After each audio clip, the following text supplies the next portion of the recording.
Hey everybody, I'm Sierra. And I'm Ben. Welcome back to another episode of The Unsolved Couple, where every week Ben and I recap one of the original gateway drugs in a true crime. Unsolved mystery. Baby, you are going to blow somebody's ear out. Okay, for context on that cold opening that Ben and I just did, we'd taken it once and I told him that we needed more enthusiasm. I was told I don't have enough enthusiasm when we do this podcast. That one's on me. I kind of walked right into that one. So I was just trying. I ticked it up just a little bit, just a touch. Just a touch, just a kiss. Just a smooch. Don't even say the rest of that line. I think Ben and I think are both in a weird mood tonight. We record on Sunday evenings, and typically on Sunday we make a big family dinner, and tonight was no exception. We had homemade bread and homemade beef stew. It was delicious. Thank you. But it always just makes me feel like I just want to curl up and crawl into bed. Yeah, go to bed after. So the fact that we're going to try to tell these, do not sniffle into the microphone. Ben is... I'm fighting. I have been fighting this for almost a week now. Yeah. If Ben sounds a little funky, I used the Afrin just to get my nose because it was so bad earlier. Yeah. But I am clear as of right now. But yes, if I sniffle, I am really sorry. And I'm not going through and editing out every single sniffle. No, that would probably be pretty annoying listening to that in your car, just blaring over your speakers. So I will make the attempt if I am aware of it to not do it. But. Okay. All right. So yeah, we're off to a weird start. Yeah. We looked at when this one comes out. Oh, yeah. Happy Thanksgiving. We hope you guys are doing something amazing. If you all haven't figured out, we actually record weeks in advance because we want to have some in the bank. It's not Thanksgiving for us, but... No, it's still 100 degrees here, and I'm moody about it. It's not quite that hot, but it's been still warm. It's been in the upper 90s. Right. I'm not talking about the weather. I already told you how I feel about weather talk. Yeah. That's where I think everyone in Arizona, though, right now, no one cares about the election. We care about the weather. Everyone is over by this time, it. everyone will know the election will be over. So. Oh, I know, but I'm just saying, right now, if you scroll on any sort of social media that is everywhere, is all sides, everything, you're getting mailers, text, emails, everything. And I think here in Arizona, people are talking more about the fact that it is still, as the time of we're recording, the end of October, and it is in the mid-90s still. Yeah. And we're perturbed about it. Yeah. Is that a word? Perturbed? It is in our vocabulary. Okay, cool. If you want to use it. I mean, this is our podcast. I could make up words if I want to, I guess. Yeah, sure. So. Okay, Sierra, I have a question for you. Okay. This is a true crime question. Okay. I was looking through my news the other day. If you were trying to gaslight me into... I'm looking through my news the other day. I check multiple news sites. I like to keep up on things. But here's how I look at the news, okay? This is how I keep up. I scroll through news and I read headlines, okay? So Ben's well-informed. I never said I was well-informed. I have never made the claim that I'm well-informed, okay? I read headlines, but then if there's a headline that I'm really interested in, I click on it and I read the story. If something tickles your fancy. Yeah. 100%. Okay. I go and read it. So, but I did see a headline. I didn't read the story about some case called the Mendez brothers. You know what, Ben? We're not having this conversation. So is this a case and is it a big deal? Because something was talking about new mugshots about the Mendez brothers. I don't know what it is. I've never heard of it. Okay. Is this a big case or no? So for everybody out there listening right now, Ben is being a smart aleck because the other night he did ask me, in all honesty, hey, have you heard about this Menendez brothers thing? And Is it Menendez or Mendez? Menendez. I started going and I said, actually, babe, let's get our podcast equipment out and let's record an episode of me telling you about this sort of breaking news and giving you the backstory. Because to this day, other than the one time me asking him if he had a certain basketball card, what are they, just the same thing as baseball cards, but they're basketball players? So they're called basketball cards? Yes. Okay. There are basketball cards, baseball cards, football cards. They're all So cards. For the people in our circle, the Menendez brothers are in the background photo of a basketball card. And Ben has a bunch of baseball and basketball cards from my childhood, the 90s and the 2000s. So we went through it and we couldn't find it. And I think even then I tried to tell Ben a little bit about this story and he wasn't paying attention and was not interested. And anyways, I asked Ben if we could do that so we could drop just kind of a fun little bonus. And once again, he tells me no. Just like every time I ask for anything. Sure, let's go. Let's go. I just asked you. You can tell me now. No, we don't have time for that. It's a huge case. I'm just kidding. I don't care. But I will 100% be honest. I seriously have never heard You know of this nothing case. about that case. Zero. Yeah. Did they kill someone? Yes. See? I don't even know who. Their parents. Oh, there you go. Yeah, but there's a lot more to that. And then, I mean, it gets into the conversation, which if you really cared about true crime is how do we handle you? And I will say you and I have actually had this conversation off mic before about how do you convict someone under the age of 18 in a serious crime? It's a very complex issue. And yeah, there's no simple solution to that. Yeah, there is not. And that's a conversation for another day. But we'll get right into this. We are season 1, episode 12. 12. Yep. And tonight's or today's episode was kind of interesting. There's only 3 stories, and if anyone's actually like watching these, there was like a little pre-story that didn't really fit in and didn't make sense. It fit in. It was a feel-good story. It was a weird... Anyways, somebody was missing somebody. Sierra, well, it had to do with history, and Sierra was out because it was during World War II. It was, I can believe it was World War II. People were living in a box train. Some soldier came and took their daughter away on Christmas Eve for a Christmas party, but didn't invite the parents, which is a red flag to me. Oh, he did. It was very nice. And they lost touch and wanted to reconnect. And they did. Well, he didn't take the daughter away forever. You're like, say that he just kidnapped this girl. He just took her for the evening to a Christmas party, then took her home, and he became friends with these people who'd lost their home, their country, everything. Yeah. These people finally immigrated to the United States, lost touch with him, and Unsolved Mysteries helped them They reconnected them. See? Yeah. There you go. It was a feel-good... It was a weird... Anyways, but it was a whole story start to finish. So I don't know how that fit in, but... I don't like feel-good stories. I just didn't see... Because there's no true crime. I did not say that. That is not true. I don't want to do it. Okay.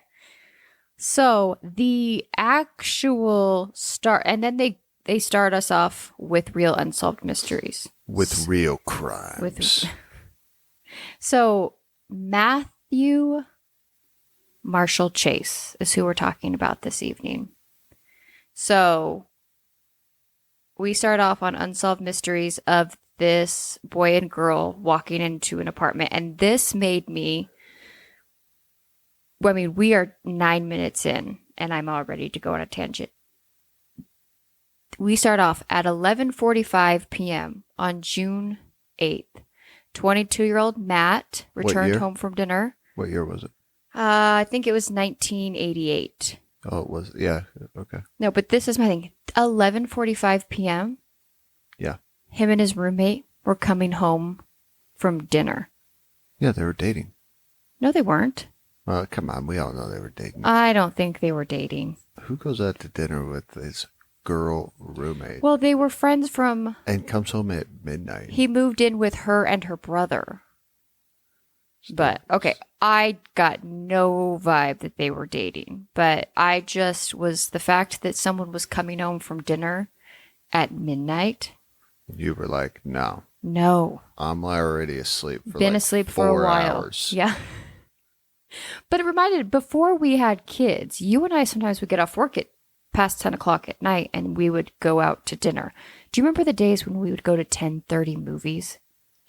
Yeah, that sounds awful. Right I now. know how quickly lives change when you birth 3 humans I'm into the world. literally already 2 hours into my sleep at that point. Yeah, I know. Okay, so anyways, I just thought that was funny because I was like, that was something very, I guess, threw me back to in the before times. But he was 22 years old. Yeah, they were young, no He was children. young. They're living in Los Angeles. He moved to Los Angeles from where? Medford, Oregon. Medford, How Oregon is it again. that we are 12 episodes in and this is the third time we've talked about Medford, Oregon? Well, yeah, I mean, we did. I guess technically, didn't last week one of the suspects ended up fleeing to Medford, we Oregon didn't or something? flee, but we talked about that horrible guy, the boyfriend of the young girl. Oh, yeah, and yeah. At one point, but he lives in Grants Pass. Oh, and for people like us that know the area, that is... It's a small area. Well, Grants Pass and Medford are very close together. Yeah. They're kind of like mixed. It's kind of the same. And I'm sure people that live there are like, no. But Yeah, I'm sure. Yeah. But that area clearly has been... What's going been on? Involved a lot. Yeah. Anyways, so they return home from dinner, and when they got inside, Matt remembered that he had forgotten to deposit his paycheck. And Teresa, his roommate and his friend from Medford, Oregon, said, why don't you just wait till tomorrow? He really didn't want to. So she said, why don't you just take my car? And it was a 2-door 83 Volkswagen GTI. Cool car. mm-hmm. It was a very cool And asked if he could pick up some cat food on the way home. So her and her brother and Steve had been friends since childhood, all having grown up in Southern Oregon and moved to Los Angeles. So we see him leave the house in this little red car. And according to Teresa, it should have taken Matt between 10 and 15 minutes to run this errand. They only lived about 2 blocks from the bank, and he had actually walked there frequently.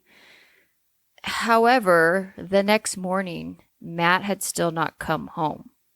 And Steve and Teresa called the police to make a missing persons report, and it didn't seem like they were getting a lot of traction with that. So they put on their true crime enthusiast armchair detective hats and, using Matt's social security card, called the bank and pretended to be him. Yeah. Smart. And convinced the bank that it was Matt calling and wanted to find out if he had used his card the night before.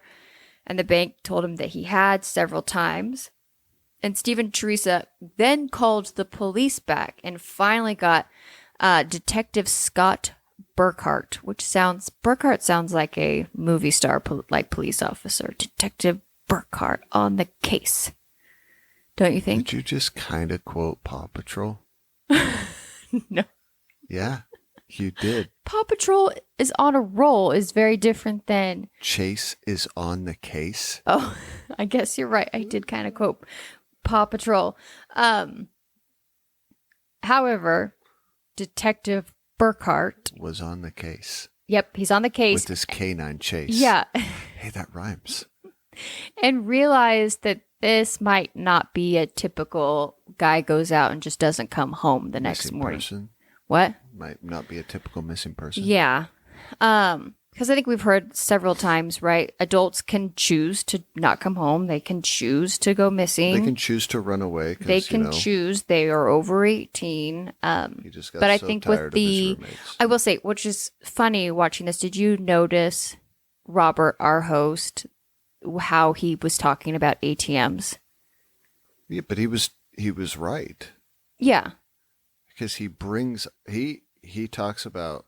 But what ATM. did he keep calling them? Automated money tellers or something? Machine? What? Teller machines or Isn't automated that what machine ATM tellers? I stands? don't know. He kept calling it by the full name. I think that's what it stands for. I didn't realize. I thought they were just always. I just thought that's what the name of them was. They named it ATM. That's what I thought the name. You thought they just named it ATM. Yes. Without it actually having any real words behind it. Yeah, that's what it says. ATM on it. Here's the thing. I'm not saying it's automated teller machine. I think that's it. You could maybe look this up, but it does stand for something. I didn't think it stood for anything. I thought it was just called. I just assumed whoever invented it, that was their initials all or sitting something. around and they're like, "Hey, this machine here. What should we call it?" I don't know. I don't think that in depth about things. Someone said, "Let's call it an ATM." And they say, "What does that stand for?" And he goes, "It doesn't matter. It doesn't stand for ATM anything. is a cool name. Yeah. Just to call it." And everyone will know what it is. ATM? Cool. I was really caught off guard at the beginning of this when he kept calling it by its full name. Yeah. And then I put it together. Oh, dear. All right. Okay. Let's get back to the story. That night that he had gone to deposit his paycheck. Sorry. You're totally fine. 2 more attempts were made to withdraw cash. The first one was $200. And here's the thing. This is where I was like, of course he wanted to go drop his paycheck. Because at first I thought, like, 11:45, why would you want to do this? But yeah. This guy is broke as a joke. Yeah, he's a broke 22-year-old living in... Yeah. Who's got 2 roommates. Clearly they're down there. He's working. Like, he's your typical They're living in Los poor Angeles. And kid. I don't think no matter then or now, the cost of living in that city is far above and beyond what Medford, Oregon is. I felt for him when he literally didn't even have... No, we've all been there. We're like, no, this check's got to get in now because I just left a check with the person at dinner tonight and I need that to clear. I need that to clear in 3 days. Yeah. So he makes, so that was the thing. So the first one, he tried to withdraw $200, which adjusted for inflation, Ben, what do you think? Around $600. $530. Not bad. It was refused because there was no money in there. And then minutes later, he tried to pull out $100, adjusted for inflation, Ben. $240. $60 was requested. And again, since his paycheck hadn't posted yet, it was refused. 11 minutes later, this guy doesn't even have $100. No, to his name. I know. I mean, he does because he's got a paycheck. Yeah, but not enough, and not enough history where his bank says, "Hey, you put in a paycheck, you're like, let's clear it automatically." This kid is the definition of living paycheck to yeah, paycheck. and we've all been there. And I remember being at an age where finally, like, if I put in a paycheck, my bank accepts it far. Like, I get more of that right away before it clears. But that wasn't the case for most of us when we were 22 years old. That automated teller machine. That ATM. There's no dots in between it. Don't they usually, if it stands for something, it's A dot? No. No. Is that something that doesn't exist? No. FBI, do they have dots between? No, they don't. I'm learning so much tonight. I just named it FBI. It doesn't stand for anything. I know that stands for the Federal Bureau of Investigation. I watched Law and Order and all of that stuff growing up. Okay, so... And then this poor guy, 11 minutes later, he tries it at a different branch of a different neighborhood, and again, denied. But the big thing that was different about this is that there was a hidden camera that was taking pictures.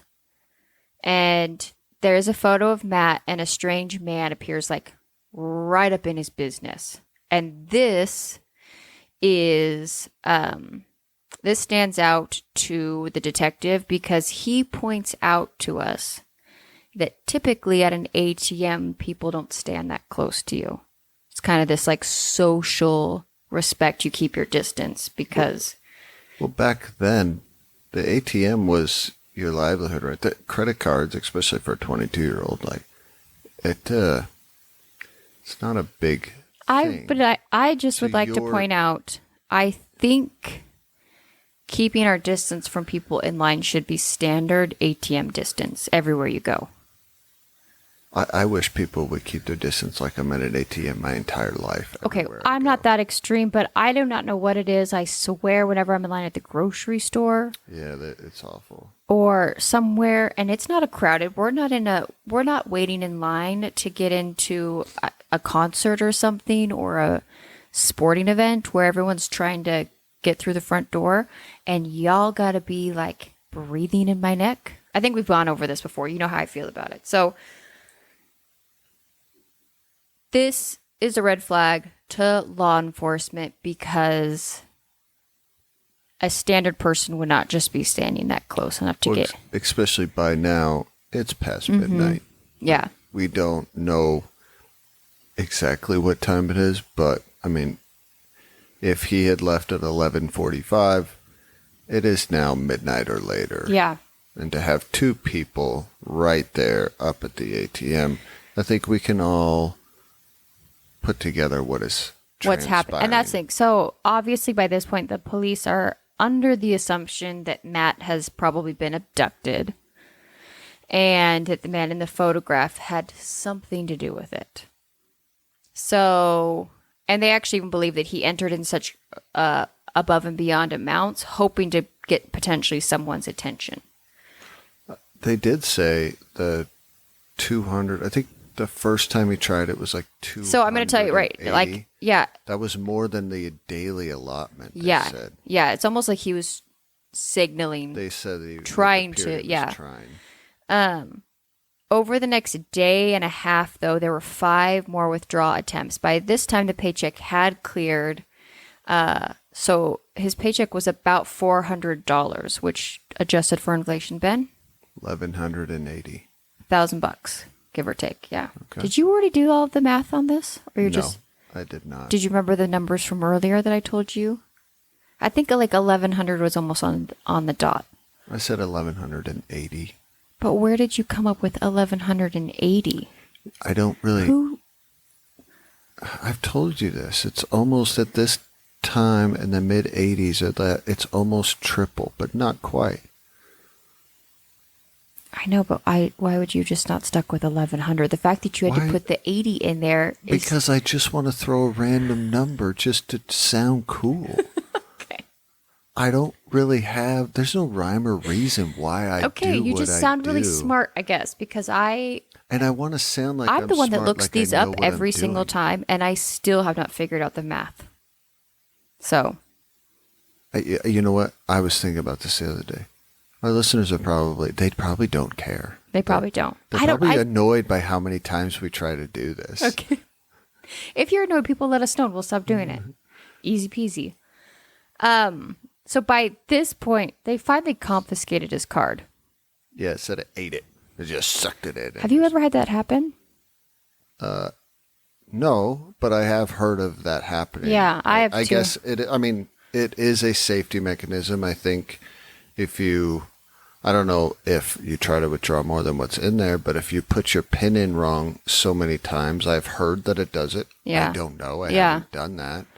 But so by this point, Matt's parents have come down from Oregon to search, and it shows them in the show walking through the streets of Los Angeles. And they must have picked the lootiest street because there is like triple X on every sign that they're walking through and flashing lights. And it shows this sweet little couple walking down the streets of Los Angeles as if they are petrified of every step that they're taking. In fact, the mother was quoted saying that she saw some frightening things that night. it appears that they were very culturally shocked. Yes. When they came down to LA and realized where their son had moved to. Yeah, I don't, and it's obviously it's not like his son was living large and had a bunch of money. So I'm imagining his rental was probably not in the nicest part of town. $100. Yeah. So they walked around the streets, and then this is where we get our favorite line of every show so far. Police believe that Matt may have been injured in the mugging and was walking the streets with amnesia. I was just flabbergasted. Is that the word you should use? How do we continue to come to this? Again, I know we've had this conversation before. People really thought amnesia was a big deal and extremely easy to get back in the 80s. Any bump on the head was going to give you amnesia. And I will be honest, I didn't spend a lot of time on this. If I get time, I'd like to do a little bit more digging. I tried to look about where the cultural phenomenon in the 80s of amnesia came from. Like, where is the root of this? What doctor, what platform was this being shared across all like law enforcement lines that this was a problem? Because I was looking today, the statistics of someone actually getting real legitimate amnesia is extremely rare. I think it's a legitimate question to ask if amnesia's really real. And this is why. Our last episode. They used the word amnesia for that girl that got hit in the head with a 2x4. That is not amnesia. That is brain damage. That girl was not the same. And that is I'm saying that so is amnesia a symptom versus a diagnosis? Does that make sense? I guess the question is, if just forgetting what has happened because of a trauma. Yeah. Or if you're using amnesia to describe that, I mean, I would just describe that as memory loss due to a blunt force trauma. Well, I've had a couple of surgeries, and I had one of the doctors tell me that one of the drugs that they give you before surgery induces amnesia or like memory loss. Okay. And my brain surgery, I do not remember that day. I don't remember anything about it. But that was because I was heavily medicated on stuff that intentionally caused that side effect. So yeah, I don't know. I guess the question is, it something you can just go and fall down and create, but then still be 100% normal mentally, except for having no idea of who you are. This one little memory. Yeah, I gotta look where that Sandra Bullock movie came out while you were sleeping. It was in the 90s. Because wasn't that have to do with amnesia or something like that? Or was he in a coma? I don't know. Anyways, we are off the rail. Yeah, you guys, that beef stew and homemade bread before recording, not a good idea. Get back on track. All right. So we've got the family from Medford down looking. We've got Steve and Teresa out, handing out Matt's picture. And this is always, and I'm sure this is always well-meaning people. Several people at a local rescue mission claimed that they recognized him. Well, and that's where their idea came from, of him having amnesia. That supposedly he came into this rescue mission and ate some meals, but didn't know who he was. Yeah, they described him as tall and thin and lanky. Yeah. I imagine if you are having to go to a mission to get food, not a lot of like, yeah. I was like, I don't think that eliminates a lot of the population there. So at this point, Teresa and Matt and the parents are all very hopeful. And they get another little bump of hope because on June 27th, about 3 weeks after the disappearance, the car he had been driving was found by the police, abandoned close to where he had vanished. It says that they dusted for prints and looked for evidence of any other crimes. However, it was completely void of anything, which Except was for very unusual, at least they believed, because normal people would have left some prints. However, the police did find in the car a blue bandana. an ugly blue bandana. A very ugly, dirty blue bandana. It had been bejeweled. It had been DIY bejeweled. This didn't belong to Matt. They were like, that is not his. This is not a Medford, Oregon kid's No, bandana. this is not a Medford, Oregon kid's accessory. And they believed that it had been left, obviously, by whoever had abducted Matt. Obviously. And that's where it leaves. They are trying to find where Matt is. All right. Are you ready for your update? I am ready. It's a sad update. It is a sad update. So I actually have two of them for you. So September 17th, 1988, 3 months after Matt disappeared, his remains were discovered in a ravine near Pasadena. However, the Los Angeles coroner's office was unable to positively identify him until March. So that was one of the reasons for the delay in getting this case solved, was because they couldn't track down dental records. Technically, when this episode aired, his body had been found. It just had not been identified. Yeah, which is sad. It's very sad. But they said it. He had died of a gunshot wound, and it was believed that he was killed very shortly after. Yeah, they believe he'd been dead for a while. Mm-hmm. It just took a couple months to find his body. And then a couple more months to identify him. Yep. Yeah. So I actually found a Facebook page about this case.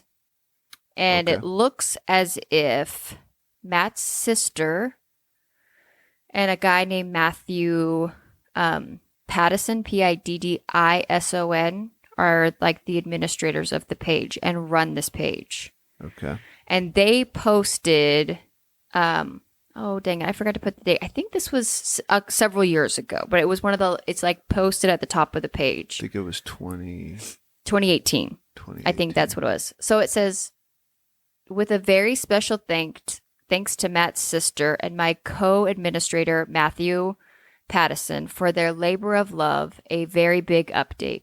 We feel confident that Matt's killer was killed himself within 48 hours of Matt's death.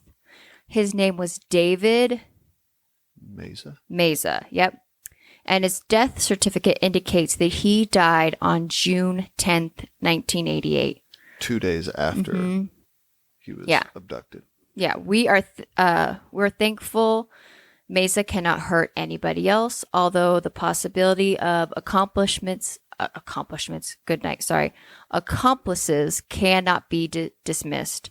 The main predator has long been sent off the streets.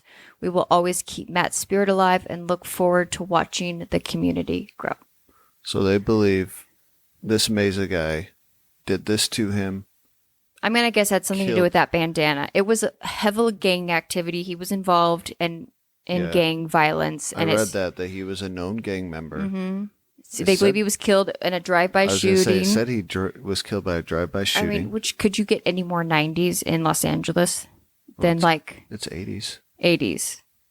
Yeah, but it was known that there was a lot of gang activity in LA at that time. There was a lot of rivals. I don't know, but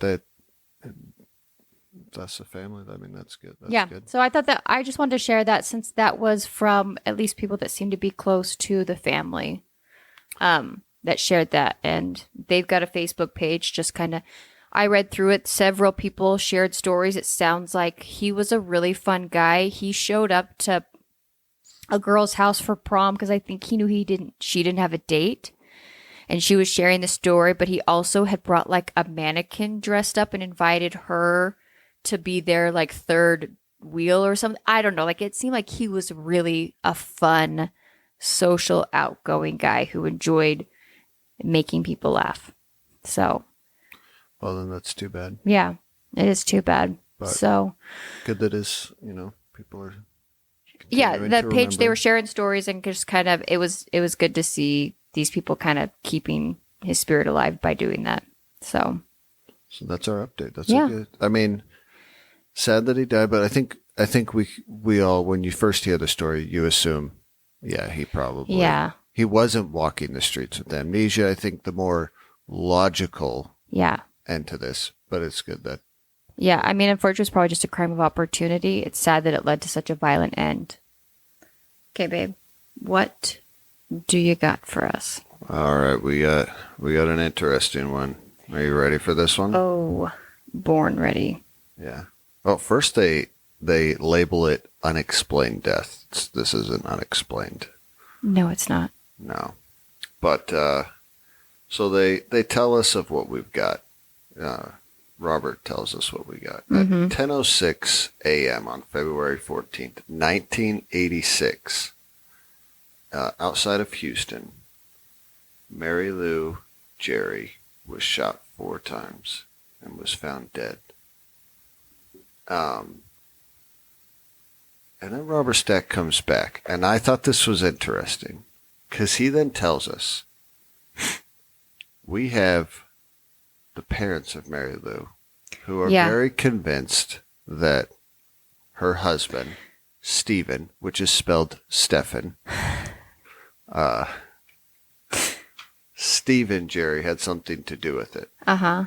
And then he tells us we have a grieving widow who is adamant that he is innocent. Yeah. And this is the first time we see this dynamic happening. Robert tells us in the storytelling of Unsolved Mysteries. He tells us we are going to tell you both sides of the story. We're going to give you minute by minute. He says we're going to give you the timeline of the timeline. Yeah. And then he tells the viewers, it is up to you to decide. Yeah, and we get to solve this mystery. I'm like, what are we watching here? Like, really? Like, it's like we're our own Judge Judy. Also another great true crime show. Oh my gosh. Is Judge Judy true crime or just trash daytime television? That is not true crime. There's no, like, no. It is a part of crime. No, They're I'm not in a even courthouse. getting into this argument. That doesn't even, no, absolutely not. All right, people, let us know whose side you're on, Ben's. No, I'm not. Dumb side or my correct side? I won't even listen. Even if you say no, absolutely not. I'm adamant on some things. That's okay. I'm not even giving breath to this. But Robert tells us that we're going to have both sides. Yep. And it is up to us. That's what I thought was interesting to decide. Yep. What does it matter what we decide? Like, anyways, so they lay out the story. We then get the reenactment. Robert is at a payphone, and at 8:30 in the morning, 8:15, he calls Mary Lou, and they call her Mary many of times. Her name is Mary Lou. Yeah. Mother, Maria. And you hear his conversation. He's telling, hey, Mary, can you go over and help Mary Lou today? They have an important luncheon. And to help her get ready for this luncheon, whatever that means. Yeah, we never find out what this important luncheon is or why she necessarily needed her mother's help to get ready. But I guess that's probably not here nor there. Yeah. So, and it was kind of interesting, and I almost printed out the dialogue of this, so that we could act it out, so that people understood they were literally layering these two opposite stories, or I guess opposite viewpoints back and forth to each other. And I want to insert a lot of my opinions on here, but I probably shouldn't, because it is clear anytime they go from one or the other.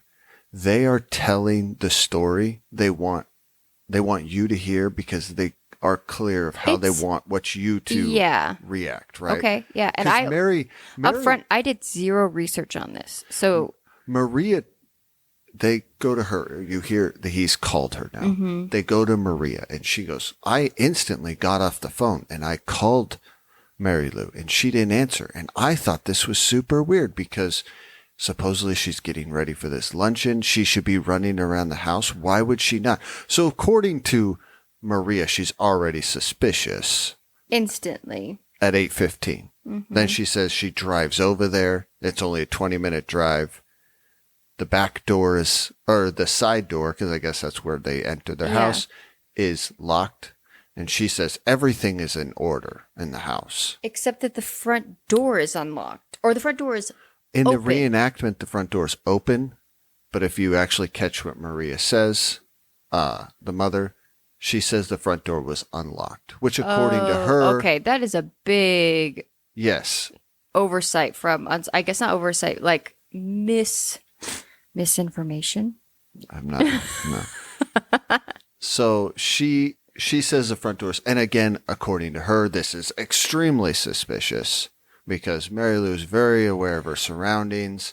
I will say, I think if you opened our front door and it was unlocked, you might be... I thought of that, but I was like, but there's been many of times where our front door has been unlocked and it's also been locked. Yeah, I guess that's true. It just depends. Our kids sometimes go in and out the front door. And they're definitely not going to lock it behind them. Yeah. So, anyways, moving on. She goes in the house. She searched the house, according to Robert Stack, systematically. Finds Mary Lou upstairs. In the reenactment, it shows her like in the hallway, bathroom or hallway between the bathroom and the bedroom. Yeah. And according to Maria, I guess she didn't rally. It's weird the way she tells it. She like bends down and starts kissing her like, hey, what's going on, Mary Lou? What that? But Mary Lou's been shot 4 times. And that's where at 10:06. So I will say this family is Hispanic. I have a Hispanic grandmother. My grandma Rosie, the mannerisms of this lady remind me greatly of my grandma Rosie, as far as like her instant like kissing her daughter and like but it almost is weird. She didn't seem to notice that her daughter was shot. She didn't render any care. It was more about the fact that she was in such a state of panic that she like became very affectionate and sort of.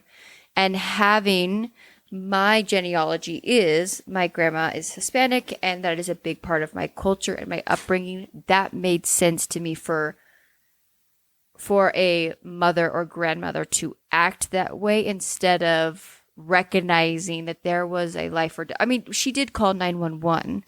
That was the point I'm making. Is the way she even tells it. She says like, I thought she was sleeping. I bent over. I was kissing her. I was like. She tried to almost wake her up. At least that's what it seemed like. Did you not realize she'd been shot 4 times? Which to us seems crazy that you couldn't recognize it someone. But having walking in on your daughter, maybe. Yeah, having grown up even with that sort of culture, that made sense to me. She does say like she said it was hysterical. She was hysterical. She was beside herself. She was uncontrollable. So they tell us that around 10:30. In that time frame, paramedics, they're there. They're attempting to revive Mary Lou. And they said that they injected her with something to revive her. They don't tell us what. They injected it into her heart. I'm assuming it was some sort of adrenaline. Well, we're assuming. I don't know. Yeah. All they say is that they injected. Is that a practice that they still... I have never heard of this happening before. Someone injecting into people's hearts. No?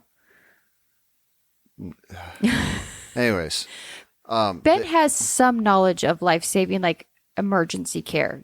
That's nothing you've ever heard of doing.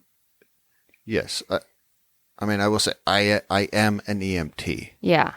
But I'm not going to try to speak as an expert on this because. But in your scope, your small scope. But as EMT, we can't give drugs. Obviously, but you've never heard of that you've interacted with paramedics. You've been in life-saving situations. No one has ever pulled out a vial of something and tried to do that.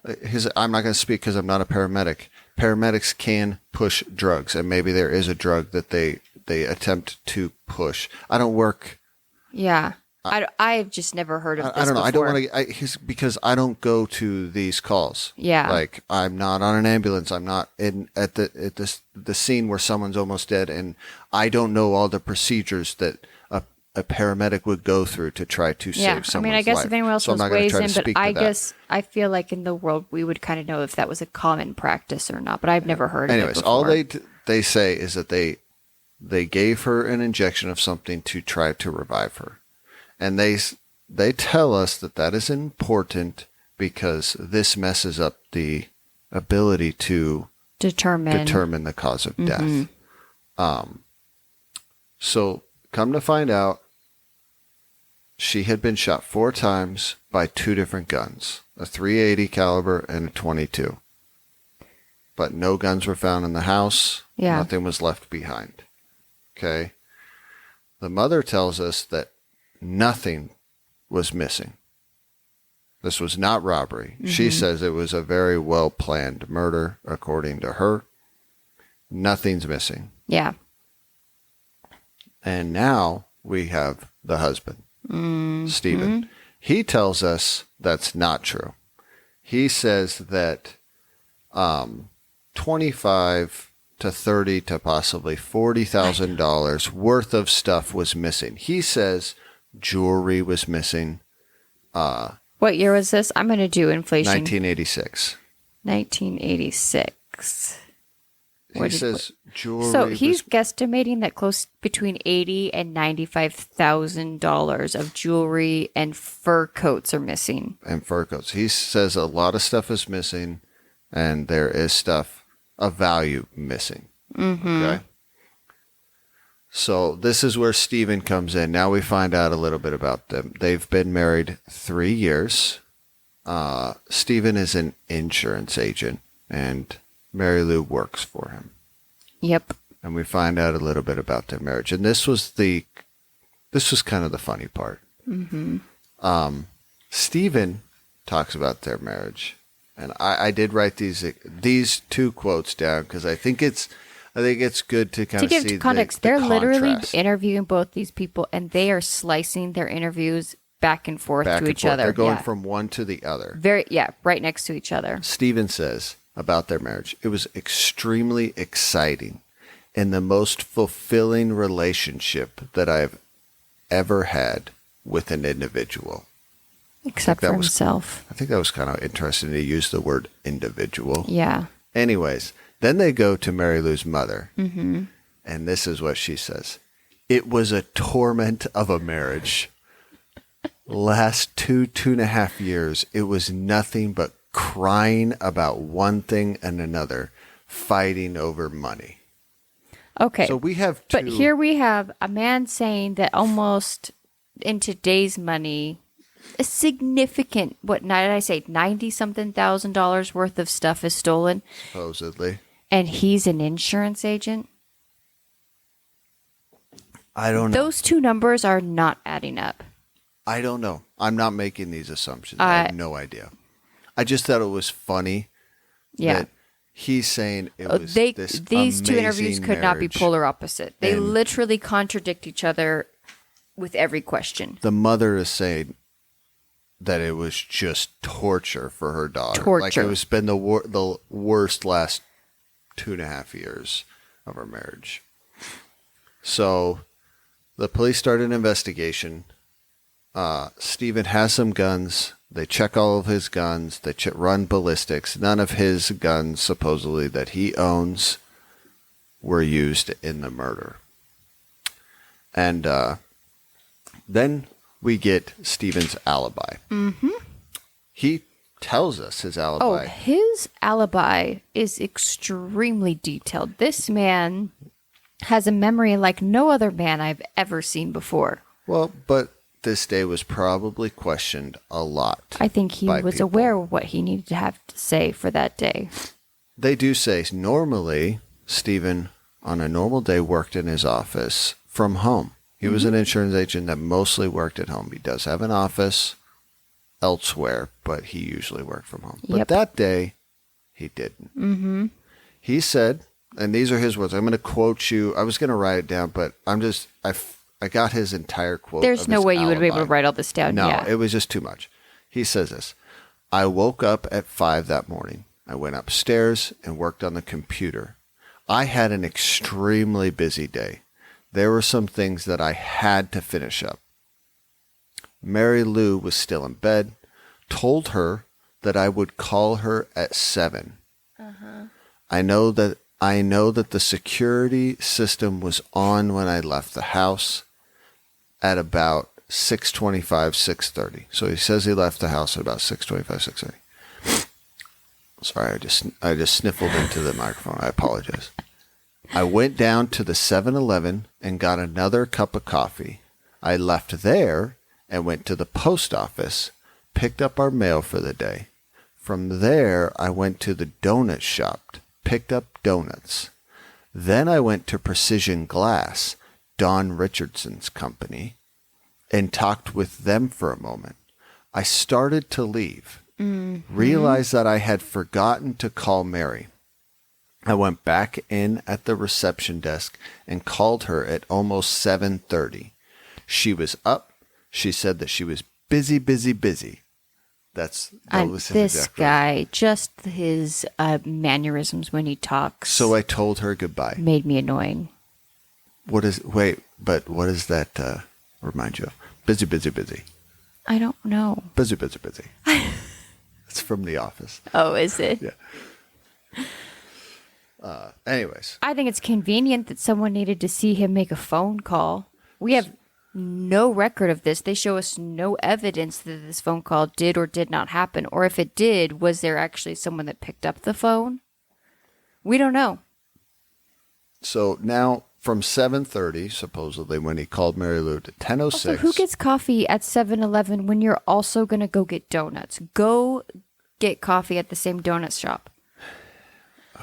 Okay. Sorry. I am fired up about this guy. The entire time he was talking, I was like, red flag, narcissist. I knew Sierra was going to have so many problems with this story.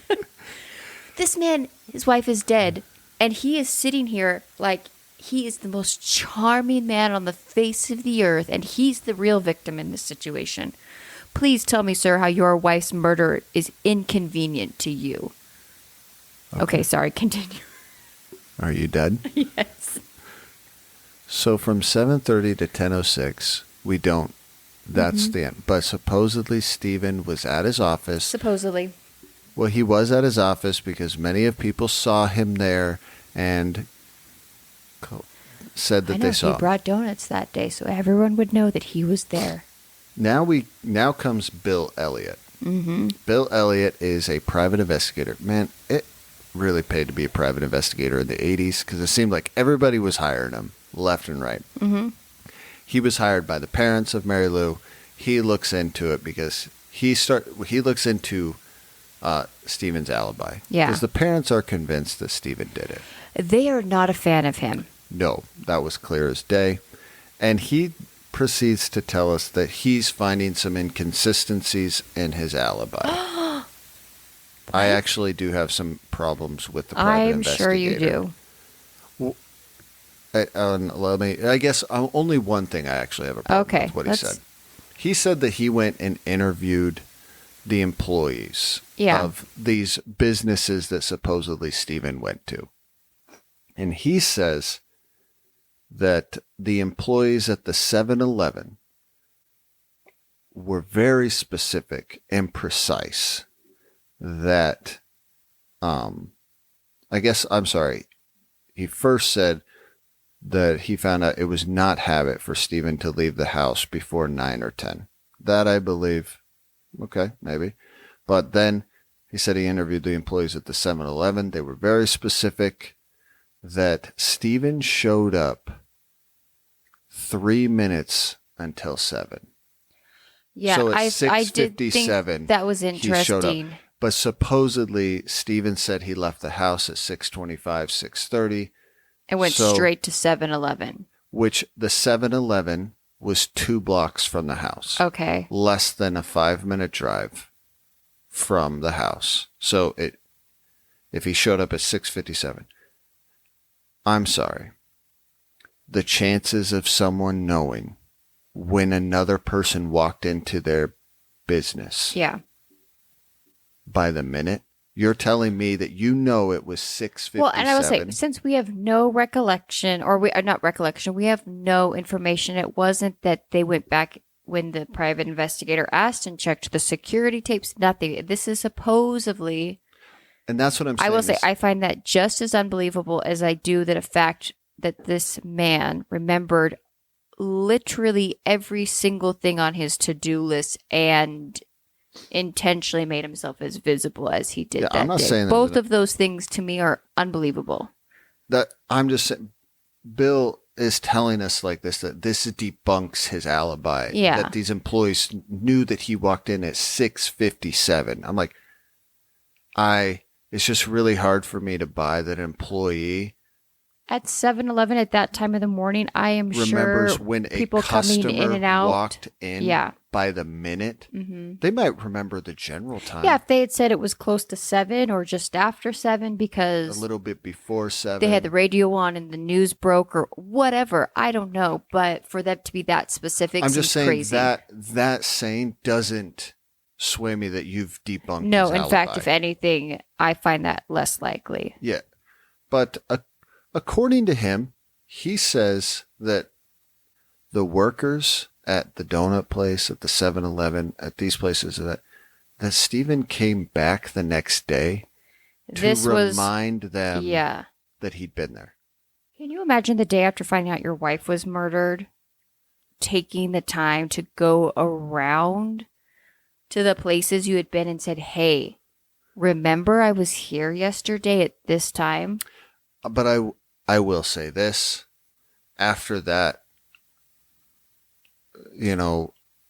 positive statement from this private investigator that he knows he was there at 6:57, when he then tells me he came around, you feel like all of his credibility is gone? Not all of it, but it makes me question more of his credibility because you clearly...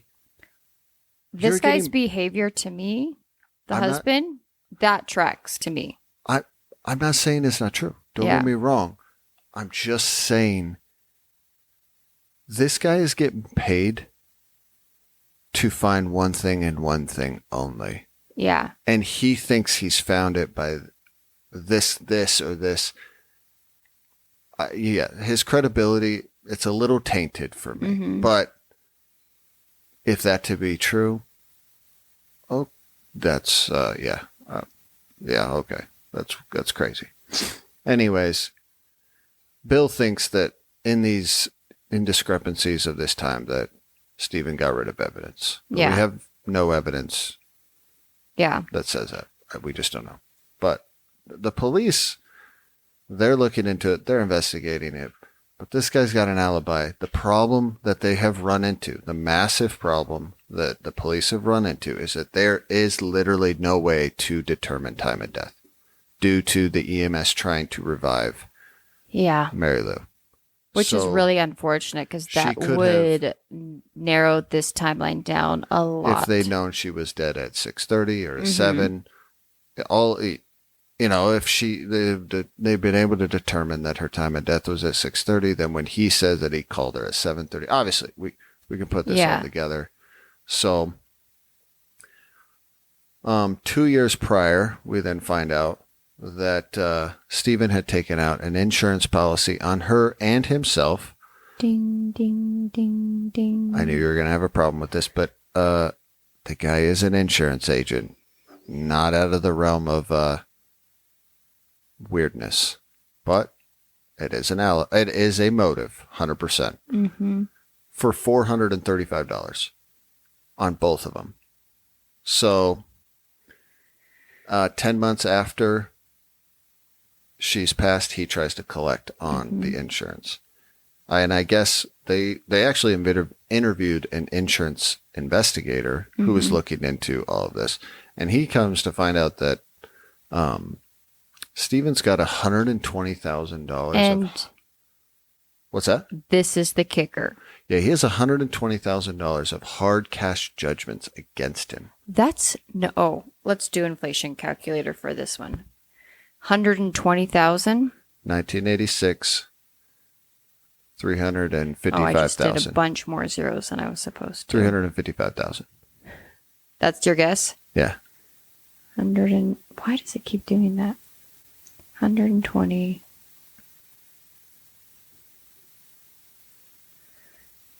Babe, good job. $345,000. I was up by 10,000. Okay. So he's got a lot of money. He owes a lot of people a lot of money. He owes a lot of money to and people. Hard money, like debt is no joke. That's not your credit card debt. Supposedly he had a taste for the good life. So Mary Lou's now dead. He's trying to cash in on her life insurance 10 months later. Mm-hmm. The parents are way upset. Yeah. They try to sue him to stop him from collecting because clearly they think he is responsible for her death. Yeah. They're going to court. They're going to trial. I guess the jury had been already selected, and somebody made a plea agreement. I thought this was so weird to me. Well, I think it's weird on both sides. 100%. So, not a plea, a settlement agreement. Sorry, and they settled out of court. Mm-hmm. And of course, because it settled out of court, there is a gag order on it. Yeah, they are not allowed to even say who made. They make a big deal about this. Yeah. That who initiated the settlement. Mm-hmm. Steven says he didn't. Yeah, they both say it wasn't me. And the parents say they didn't. And then they both make fun of the other person for offering a plea that they both, no matter what, that they all accepted. Well, and the parents are saying, why would we make I'm sorry, I keep saying plea, but a settlement agreement. Mm-hmm. I'm like, yeah, but you still, even if he did offer you a settlement, you still agreed to it. Yeah. And you just told us that the thought of him getting money off of your daughter's death is just incomprehensible. Yeah, I thought this was really weird. So both of them at this point. Because I had assumed that if they had gone to trial and they had found that he was somehow potentially on civil court, was liable for her death, then that opens up the door for continuation of an investigation for a actual criminal trial. Yeah. Anyways. They settle out of court. They make this a big deal, the episode of who offered the settlement. Doesn't matter who offered because they both agreed to it. Mm-hmm. So even the parents were willing to agree. And clearly a settlement agreement means that both sides got some money. Yeah. So both sides made money off of this woman's murder. Yes. Yeah. So that's where the episode ends. They tell us, pretty much they have given us the evidence. They've given us the timeline, alibis, all that. Mm-hmm. Now it's up to us to make our determination. So, Ben, what do you think? You heard both sides. What do you think? Well, I think it's pretty clear. I think it's a safe assumption to point the finger at the husband. Yeah, you think? But you have zero evidence. So what are you going to commit? I guess we weren't given any evidence. We didn't hear from any police officers. I will say, I didn't do any investigation on this. I didn't do, I guess, any research on this. So I don't actually know what the police knew or didn't, except for the ballistics of their household weaponry did not. I will say his behavior and his very detailed alibi makes me think suspicious. That there is a rock to turn over there. Clearly. Yeah. Yes, I thought it was extremely suspicious that who goes to that many places before work? Nobody. And I think anytime you break out of routine, of course, things happen. But if someone is a creature of habit and they normally follow this schedule, for your wife to be murdered on the one Day day, that you go in early. that Yes. right there in itself is something that, hey, we need to look at this a little bit more. But here's my tiny little caveat. I don't want to say caveat, but this is one thing I find weird. Okay. Okay? And again, I'm going back to the medical thing. And again, I am not speaking from any terms of expertise. Okay. But it is interesting that the paramedics arrive after 10 o'clock. And there supposedly is enough evidence for them to try to revive someone. I thought of that same thing too. She obviously was not in a state of rigor mortis or had gone. If she had been killed at 6:30 in the morning, or 6 in the morning, or 7. I don't think he pulled the trigger though. Okay, and that's a different thought. Yeah. I think he knew that security, because again, we have no evidence that the security alarm was set except for him saying it. I think he knew that alarm wasn't set that morning. And I think when he called her, it was intentional so that he could be seen. And then I think him calling his mother-in-law was intentional so that she could go over there and find what she did. Yeah. That's all I'm saying is that's the only thing in the story that I'm a little, Yeah. And what I'm saying is hard money loans. Do you know anything about hard money loans? No. Or no, but I we'll get to the hard money loans. Yeah. I'm talking about this.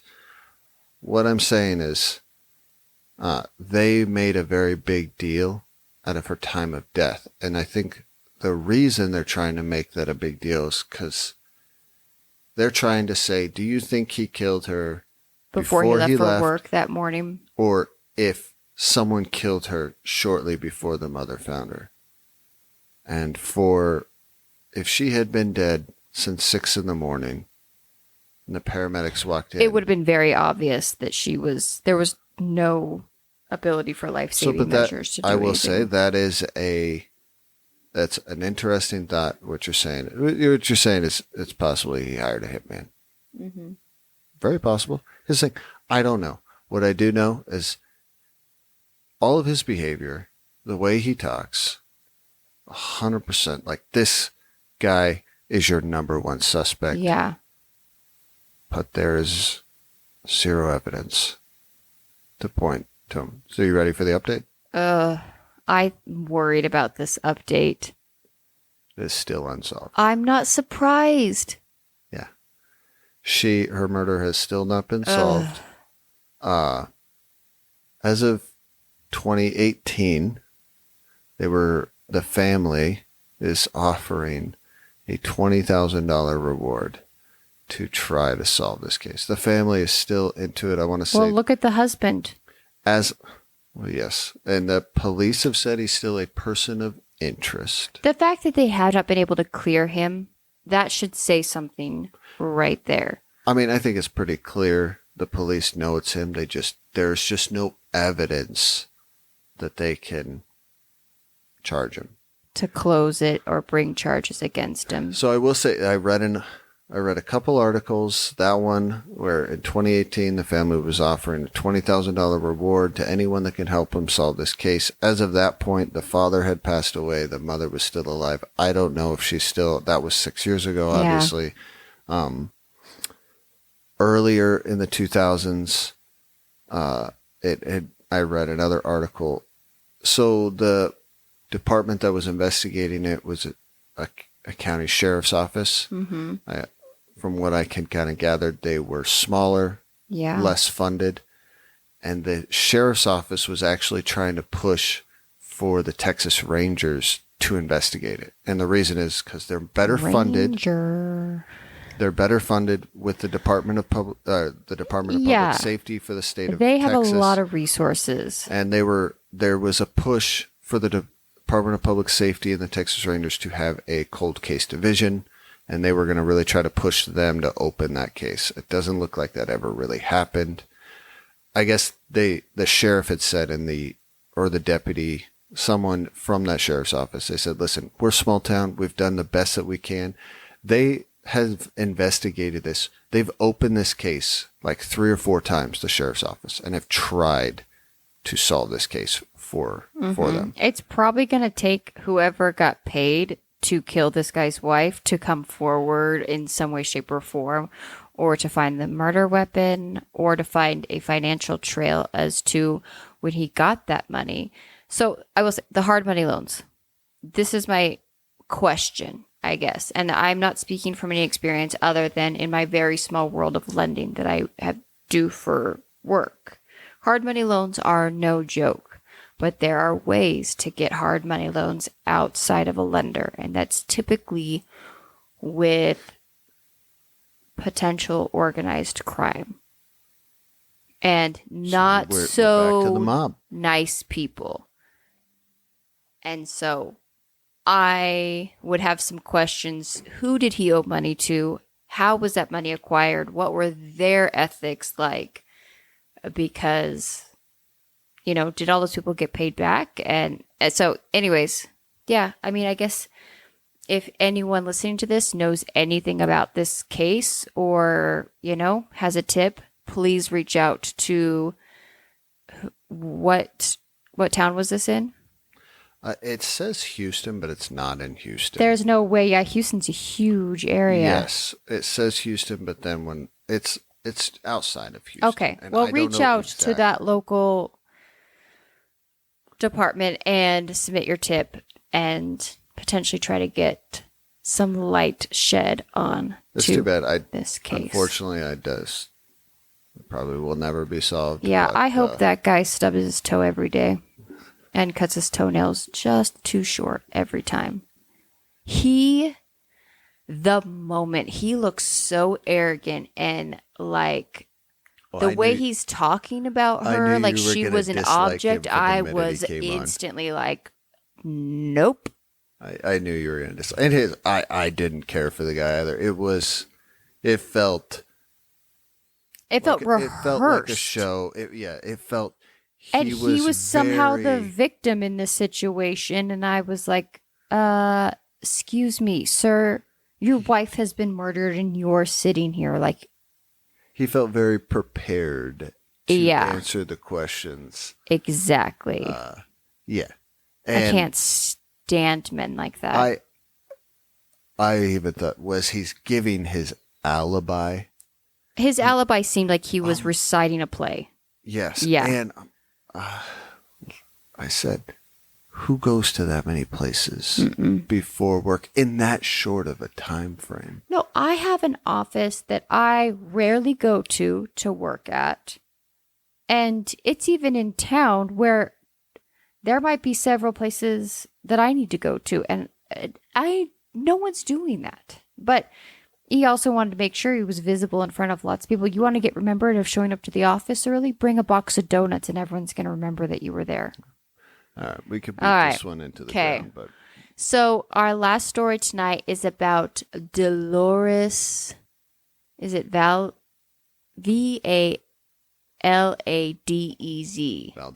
Valdez. Miss Dolores Valdez. So it's highlighted as a lost loved one. And just stick with me, guys. This is kind of a weird one. Oh, it gets interesting. Yeah.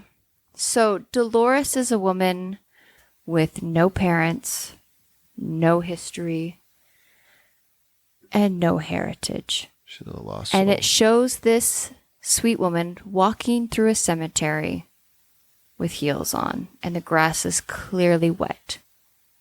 And anyone that has walked through a grassy field in heels... Well, it's a cemetery, right? Cemetery. Oh, I guess, yeah.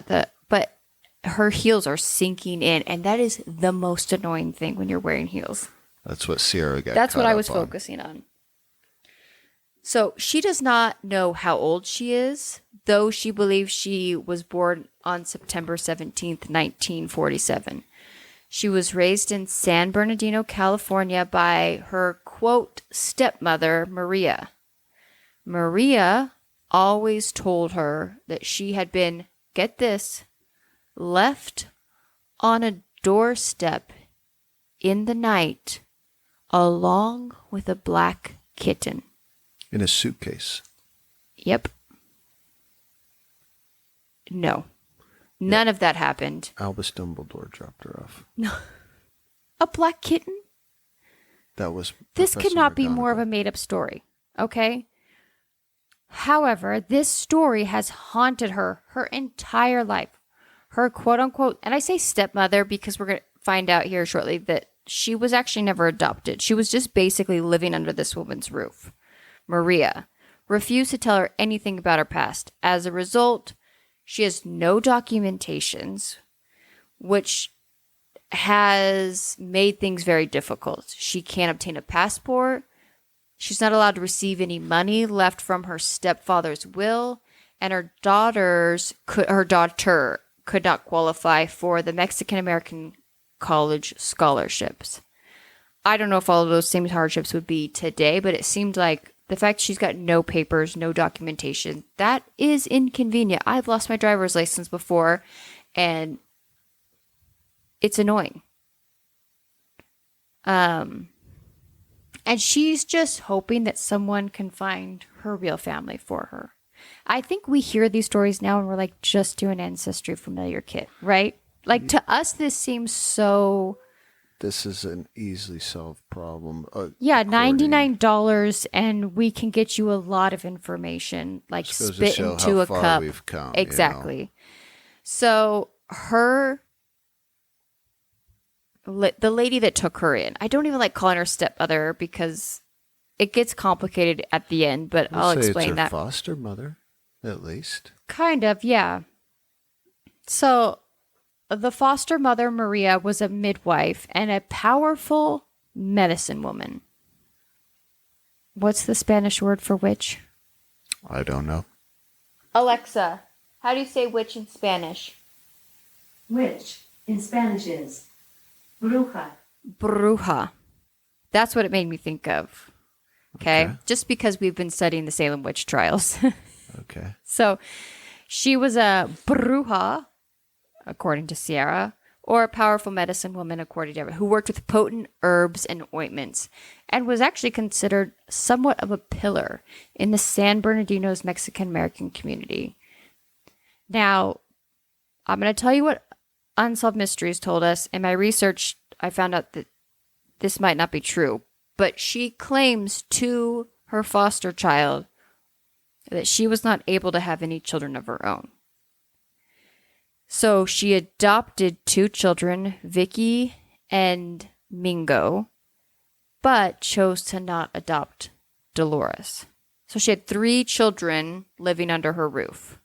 2 adopted, 1 foster, left on the porch in a suitcase with a kitten. cat. We have, you guys, just so you know, we have no information where the kitten went. No clue. They never give us That's what Sierra was any most information or worried update. about. Was this kitten raised with this family? Was this kitten her pet for a while she grew up? We got nothing. They never tell us. So don't worry about it. Sierra was I like really to worried believe about that the kitten. cat is fine. Obviously, this living arrangement leads Doris to feel isolated as a child. Okay? She's living with 2 other kids. She's what we like to call the redheaded stepchild, right? So Maria told Vicky and Mingo about their biological parents, but gave her no information on hers. And this led to Dolores feeling like she was never wanted. She felt afraid of Maria. We get no other information on that. Maria told her stories, how she didn't really belong to their family, and just kind of always referred back to the original Suitcase story, which, to be fair, Dolores doesn't believe either. She asked for the truth multiple times. Maria always refused to say anything other than just the original origin story.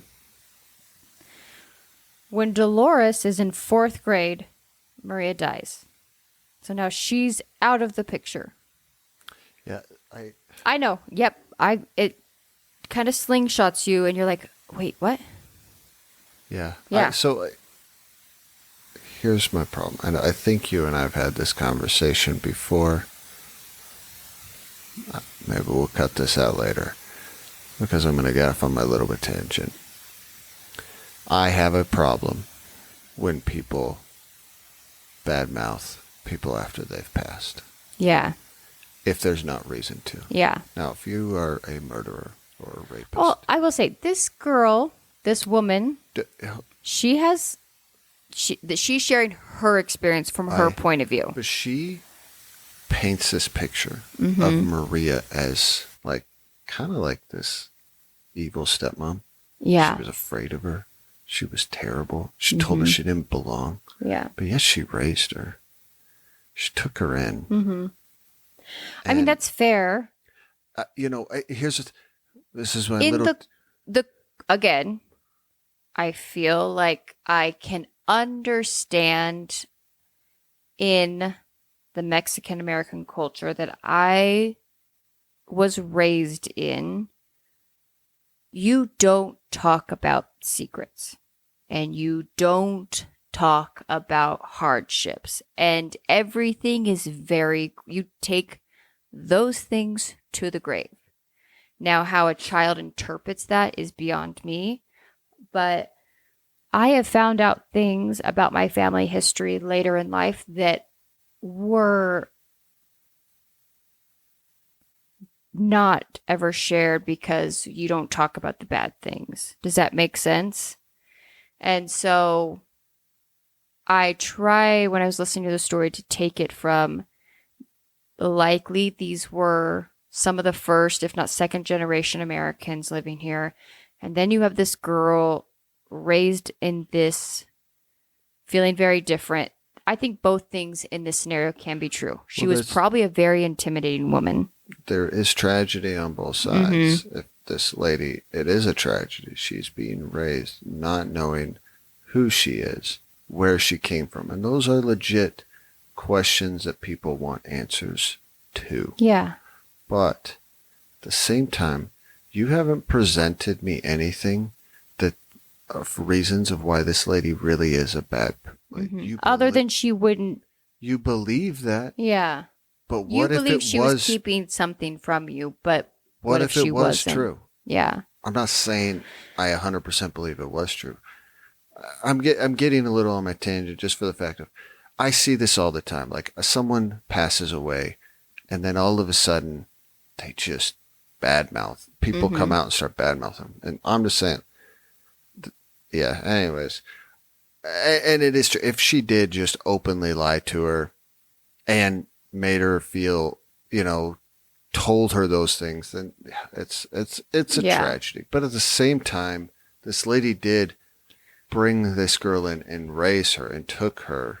Yeah, and that's the other thing. She was only living under her roof till 4th grade. And again, that's the other thing. Her perception between being a child up until 4th grade is going to be very childlike. And so, yeah, I can imagine this woman being an intimidating figure and your perception being hard.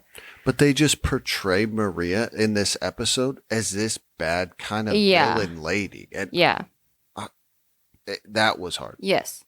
So, however, as a result, she now has been shipped around from orphanages to foster home until she aged out, which that's not easy in itself. This girl had a rough upbringing. Rough upbringing. And the fact is that she aged out in 1963, still finished high school, trained as a flight attendant, got married, and started a family of her own. Yeah, which is commendable. Yeah, she did lift herself up from her bootstraps. Yeah. And made something of herself with a very hard upbringing. The birth of her daughter, Erica, however, renewed her interest in finding her own origin story. Fair. She started searching at the San Bernardino Hall of Records. She went through the paper trail, that old slidey machine, but I don't know how anyone looks for anything in those things because it's always flying so fast through the screen that I don't know where they know where to stop at. I don't know how those things work. Have you ever used one of those? No. What are they called? Do you know? I don't know, but I don't think phonograph. it's a boom thing. Do you know what I'm talking about, though? Yeah, I know that what you're thing? talking- A I know. slider machine? I'm pretty sure that's not what it's That's called. not it. So she finds out there is no record of her birth. So that's in just the general sense of trying to just like open a bank account, even like that's got to be rough, not even having a birth certificate, right? Fair. So Dolores decides to go to the second best thing, especially in her heritage, is baptism records. The Catholic Church is expert at keeping a written record of baptisms. So she was able to find one at the San Salvador Catholic Church in Clinton, California. It listed her birth date and Maria's name and listed her godparents as Rodolfo. Rodolfo? Rodolfo. I don't speak Spanish. And Rufia, Rufina, Rufina. Which are names that she didn't know. She didn't even know she had godparents. Which I just in the Catholic Church, isn't a godparent a big deal? Is this the Hispanic woman asking me? Because you literally just told us that. I was not raised Catholic, so I do not understand this part of it. You've been telling us about your grandmother and your heritage. Yes, my grandmother is a amazing, beautiful Mexican woman and is a very, very dedicated Catholic lady. And she's asking me. And I have no clue because I was not baptized in the Catholic Church. But I have a few friends that have talked about them being godfathers. And it's like a second, I think if something happens to the parents, the godfathers and godmothers, like that's a big deal. Now, you're looking at me because you're thinking of the Godfather movie, huh? Just the way you said it. Okay. Well, anywho's, she didn't know that she even had godparents, and it seemed to be something that was intriguing to her. So we get Miss Teresa, who is an administrative associate for the church, and lets us know this little piece of gossip. That in the 1940s, it was common for parents who had children out of wedlock to be listed as the godparents. Had you ever heard this before? I'm not Catholic, so no. No, I haven't either.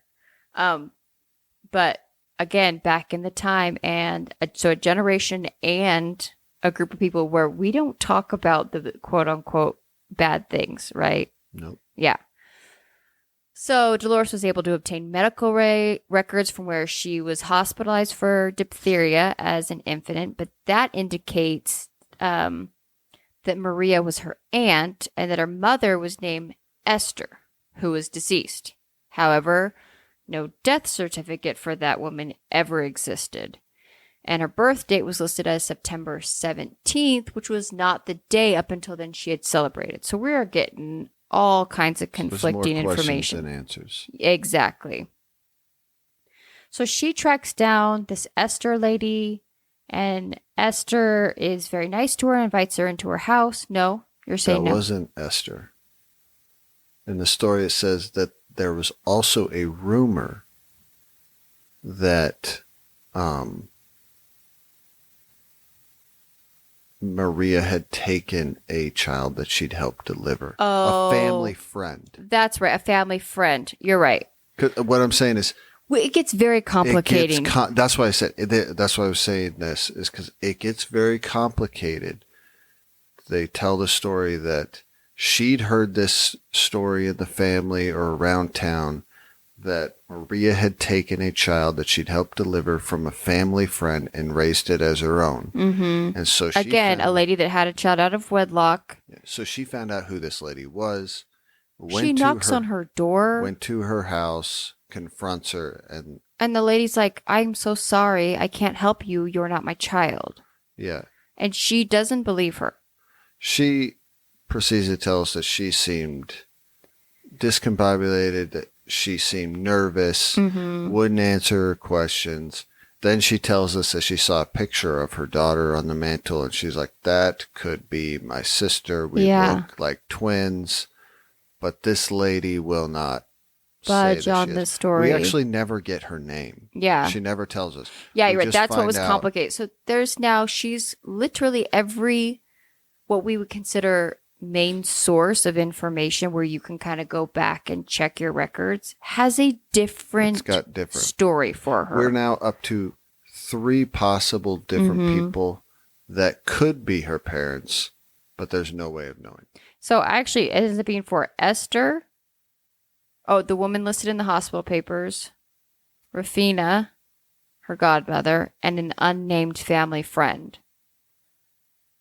So, yeah, 3 or 4. So, anyways, she puts it out there that she would she's not asking for money. She doesn't want to be brought in for anything. She's not wanting anything other than some solid footing. And I can't speak what that feels like to have no clue where you come from. So I cannot imagine. I don't think any of us know, right? Yeah. Most of us. Most of us don't Most know of us know who that at least void. our parents are and where we came from. Okay, so are you ready for your updates on this?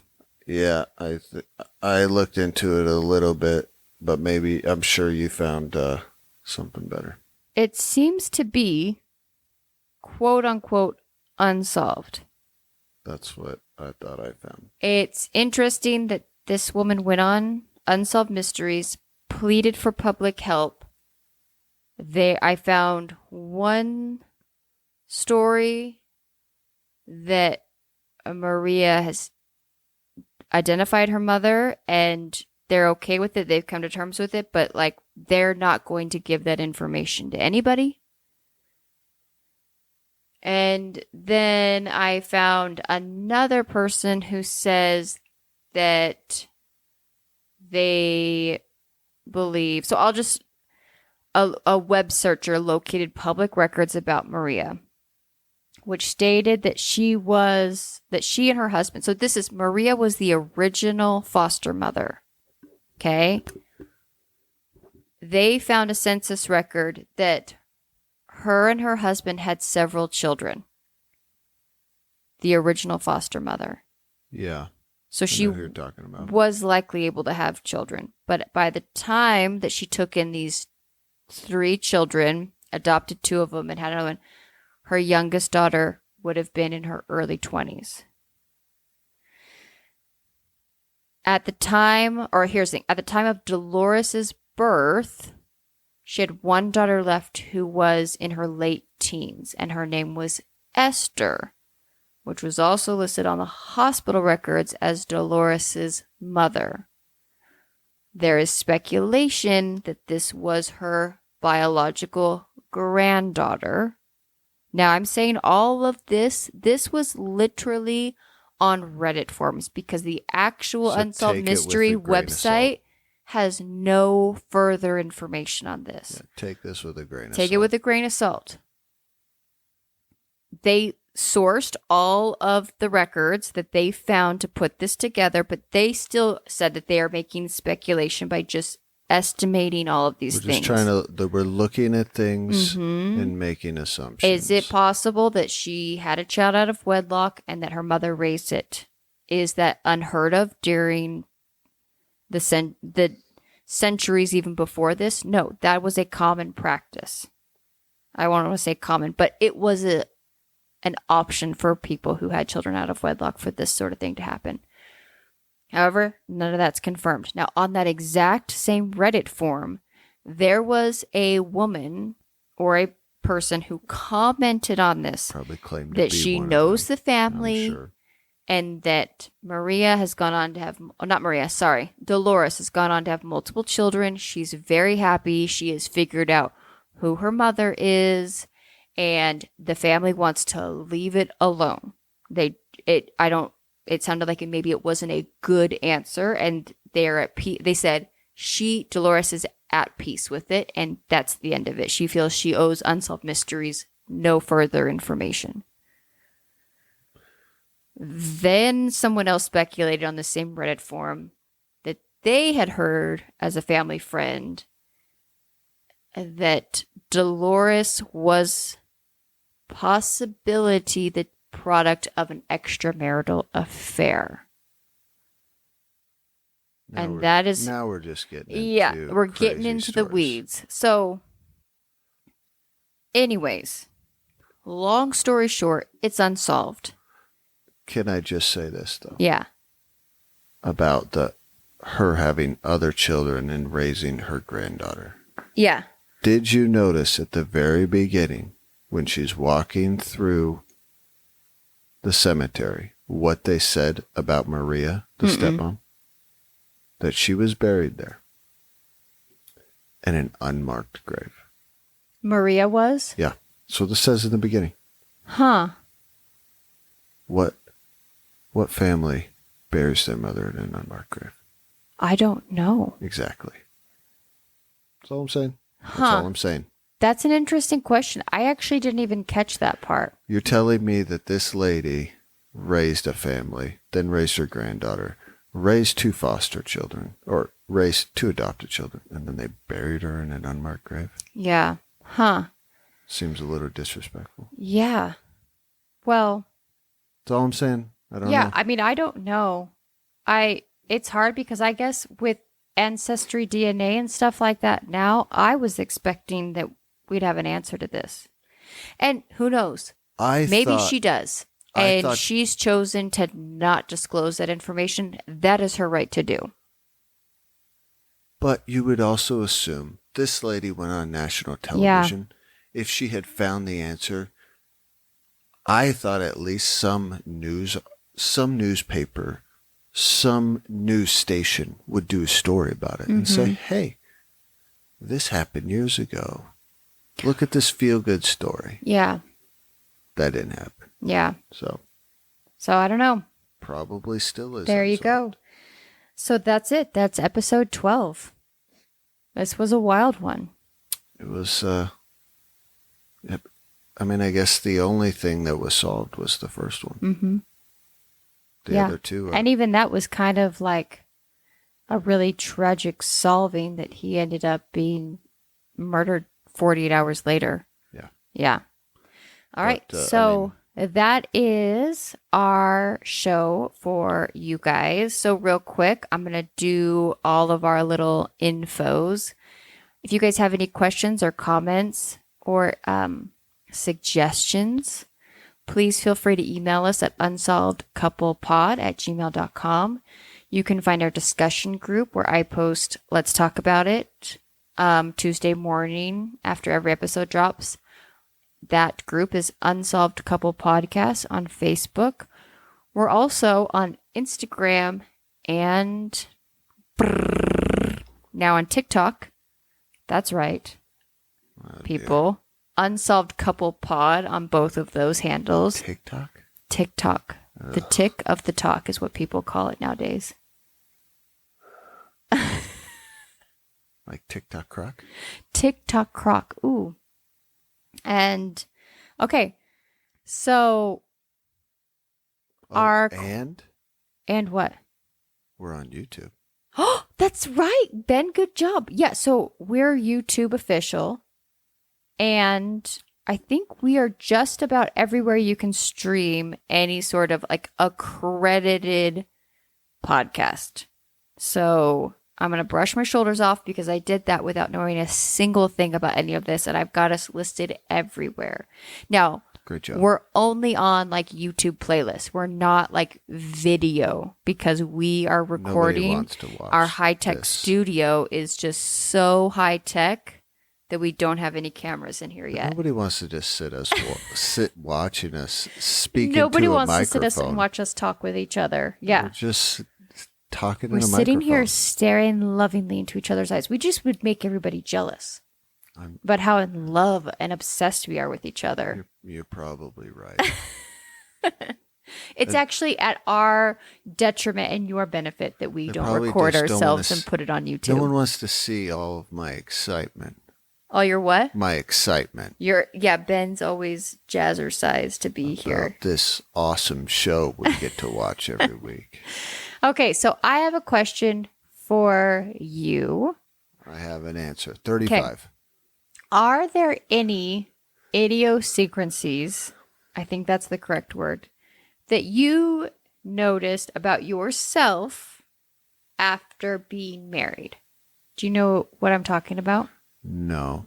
You gotta dumb these things down for me a little bit. So an idiosyncrasy is maybe something weird that you are like very particular about.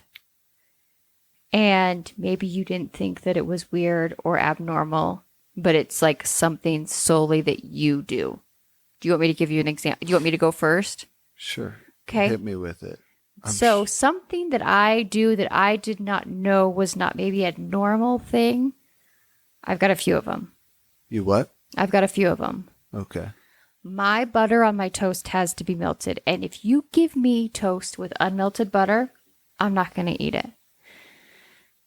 But my whole life, since I've always buttered my own toast, I didn't really think anything of it. It wasn't until you were married and I said, hey, babe, can you make me some toast? And you tried to give me toast Regular with cold toast. butter on it. And then how do you like tell your spouse, like, thanks, but I'm not going to eat this? And then try to explain to your spouse, like, but I just like my butter melted and I don't know why, but cold butter is disgusting. How I eat my candy bars, I didn't realize that eating my Reese's peanut butter cups or my Milky Way Midnights, like by nibbling all the chocolate off. Every candy bar I eat a certain way. It tastes better. And that's just how it is. Midnight Milky Way, you got to break off all of the chocolate and then eat it layer by layer. I've been like that with food on all kinds of stuff my whole life. So I didn't realize it was weird until I was married. And you're like, what are you doing? Can you just eat a candy bar like a normal human being? So is there anything you feel like after you got married that you do that you didn't realize that was maybe because you had just always done it yourself? I'm sure there is. You cannot think of a single thing? You were putting me on the spot, and Really? A single thing that you are very particular how it is done, and even if I try to do it, it's not done correctly? I'm particular about a lot of things. Okay. One just this last week. Yeah. This is what made me think of this. It's well, I don't know if this is an idiosyncrasy or this is just my OCD. So I have a little bit of OCD. That's cute. You think it's just a little touch of it. It's a sprinkling of it. It's a touch of OCD. I fold my clothes in a very specific way. Okay. And my clothes are organized in a very specific way. Ben folds his shirts in half, tucks in the arms, and then it's in a third. But you have to fold it. No, it's not in a third. Stop. It's not in a third. It's folded in half and then halvesy again. So it's the same size as if you fold it and then 1, 2, 3 it. Well, it's exactly the same. When you fold them in half the long way. Mm-hmm.